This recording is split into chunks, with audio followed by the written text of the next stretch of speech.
খবৰ আপোনালোকৰ আশা কৰোঁ সকলোৱে ভালে আছে আৰু আজি মই ভিডিঅ'টো আৰম্ভ কৰিছোঁ কিচেনৰ পৰা যেহেতু মই কিচেনৰ পৰা বেছিখিনি কাম কৰোঁ আৰু আজি মই বনাম চাবোন সব বেছ নিদিয়াকৈ চাবোন তো বলকচোন কেনেকুৱা হয় চাও আৰু আপোনালোকক দেখুৱাই থাকোঁ আৰু চাবোন হয় নে নহয় চাবলৈ ভিডিঅ'টো স্কিপ নকৰাকৈ শেষলৈকে চাই থাকিব মই বনাম বেচন আৰু হালধিৰ চাবোন আৰু আপোনালোকে তেনেকৈ নিম বা এল'ভেৰা যিকোনো বস্তু দি চাবোন বনাব পাৰে আৰু মোক যিকেইটা বস্তু দৰকাৰ হ'ব সেইখিনি মই ধুনীয়াকৈ ৰেডি কৰি ৰাখিছোঁ আৰু আপোনালোককো দেখুৱাও বলক এয়া মই লৈছোঁ বেচন আৰু এয়া লৈছোঁ কেঁচা গাখীৰ এক পিচ লৈছোঁ পিয়াজ চাবোন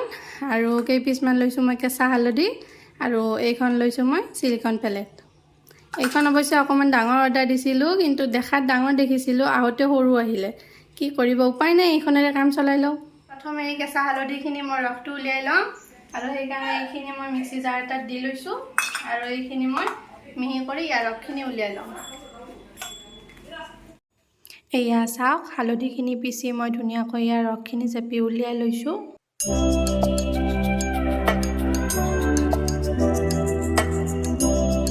আৰু এতিয়া লৈছোঁ আন এটা বাটি আৰু তাত মই দি দিছোঁ 2 চামুচ ডাঙৰ চামুচেৰে বেচন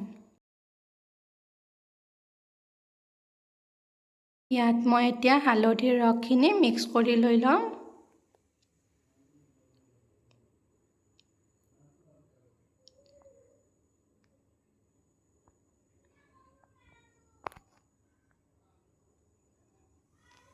আৰু এতিয়া কেঁচা গাখীৰখিনিও ইয়াত মই দি দিম গাখীৰখিনি মই একেবাৰে ঢালি দিয়া নাই কাৰণ একেবাৰে দিলে মিশ্ৰণটো একেবাৰে পনীয়া হৈ যাব সেইখিনি প্ৰয়োজন অনুসৰিহে মই গাখীৰখিনি অলপ অলপকৈ ঢালি দি আছোঁ মিশ্ৰণটো মই বহুত বেছি ডাঠো নকৰোঁ আৰু বহুত বেছি পাতলো নকৰোঁ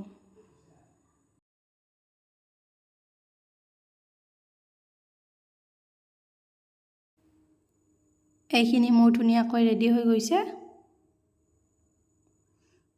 এতিয়া লৈছোঁ চাবোন পিচ মই ধুনীয়াকৈ সৰু সৰু পিচ কৰি কাটি ল'ম যিমান সৰু পিচ কৰি কাটিব নিজৰে ভাল গলাবলৈ সুবিধা হ'ব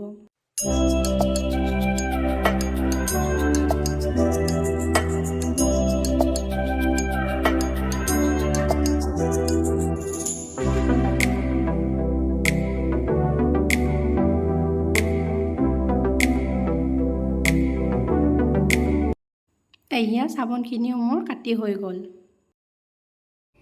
এতিয়া মই চচপেন এখনত অকণমান পানী লৈ লৈছোঁ আৰু পানীখিনি মই এতিয়া ভালদৰে উতলিবলৈ দিম এতিয়া এই কাটি থোৱা চাবোনখিনি যে আছিলে এইখিনি মই বাতিটোত ধুনীয়াকৈ ষ্টিলৰ বাতিটোত লৈ ল'ম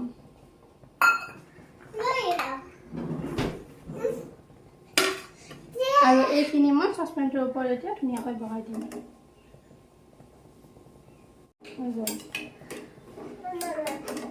এইখিনি খুব ভালকৈ লৰাই থাকিব লাগিব যাতে চাবোনখিনি গোটা গোটা হৈ নাথাকে ভালদৰে গলি যায় গোটেইখিনি ইয়াত মই চাবোনখিনি ধুনীয়াকৈ ডাবল বইলিং প্ৰচেছৰ সহায়ত গলাই লৈছোঁ চাবোনখিনি অকণমান বেছিকৈ লাৰি থাকিব লাগিব যাতে এইখিনি গোটা গোটা হৈ নৰয় আৰু একেবাৰে গলি যায়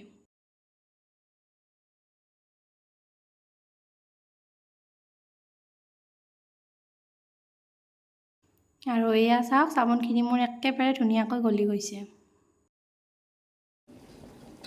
আৰু এতিয়া এই হালধি আৰু বেচনৰ মিশ্ৰণখিনি যে মই ৰেডি কৰিছিলোঁ এইখিনিও মই ইয়াত দি দিম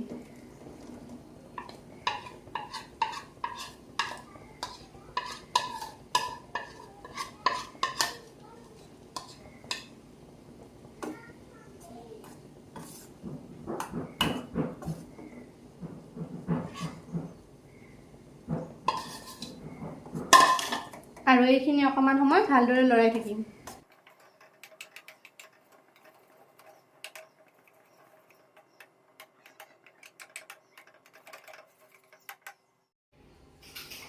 এয়া চাওক হালধি আৰু বেচনৰ মিশ্ৰণখিনি মই ধুনীয়াকৈ চাবোন পিচৰ লগত লগাই লৈ ল'লোঁ আৰু এতিয়া এইখিনি মই অকণমান সময় ঠাণ্ডা হ'বলৈ দি দিম এতিয়া মই চিলিকনৰ প্লেটখনত দি ল'ম অলপ অলপ নাৰিকলৰ তেল যাতে চাবোনখিনি ইয়াত লাগি নধৰে আৰু এই মিশ্ৰণখিনি মই এতিয়া ইয়াত অলপ অলপকৈ দি যাম এইখিনি ঠাণ্ডা মানে অলপ 5 মিনিটমান সময় ঠাণ্ডা হ'ব দিলেই হ'ল বেছি সময় ঠাণ্ডা হ'ব দিব নালাগে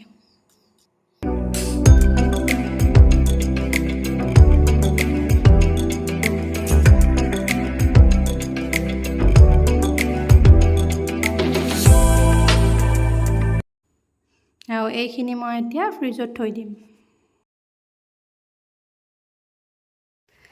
এতিয়া চাবোনখিনি মই ধুনীয়াকৈ ফ্ৰিজত ৰাখি থলোঁ আৰু এতিয়া 2 ঘণ্টামান সময় লাগিব চাগে। তাৰপিছত আপোনালোকক দেখুৱাই আছোঁ। মই এতিয়া ধুনীয়াকৈ ভাত পানী খাই পেলাই আজৰি হৈ ল'লোঁ আৰু অকণমান শুইও ল'লোঁ। আৰু যেতিয়া যে চাবোনখিনি বনাইছিলোঁ মানে ফ্ৰিজত থৈহে দিছিলোঁ, কিবা হৈছে চোৱাটো নাই আৰু সেইখিনি চাওঁ বলক। ৱাও, ধুনীয়া হৈছে। চাবোন কেইপিচ ধুনীয়াকৈ টান হৈছে। এইখিনি আচলতে মই অকণমান বেছি সময়হে ফ্ৰিজত ৰাখি দিলোঁ। ইমান বেছি সময় নালাগে, খুব বেছি 1 ঘণ্টা ৰাখিলেই হৈ যায়। চাবোনখিনিতো ৰেডি হৈ গ'ল, কিন্তু যিহেতু ইয়াত মই কোনো ধৰণৰ চব বেছ দিয়া নাছিলোঁ, এতিয়া ফেনাই নে নেফেনাই সেইটোহে চাওঁ।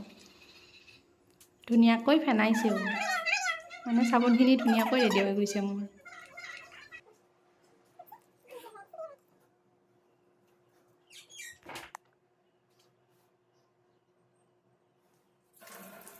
ভিডিঅ'টো চোৱাৰ বাবে অশেষ ধন্যবাদ। আৰু যদি সেই ভিডিঅ'টো চাই ভাল পাইছে তেন্তে লাইক কৰিব, শ্বেয়াৰ কৰিব আৰু চেনেলটো ছাবস্ক্ৰাইব কৰি দিবলৈ নাপাহৰিব। আজিলৈ আহিছোঁ, বাই বাই।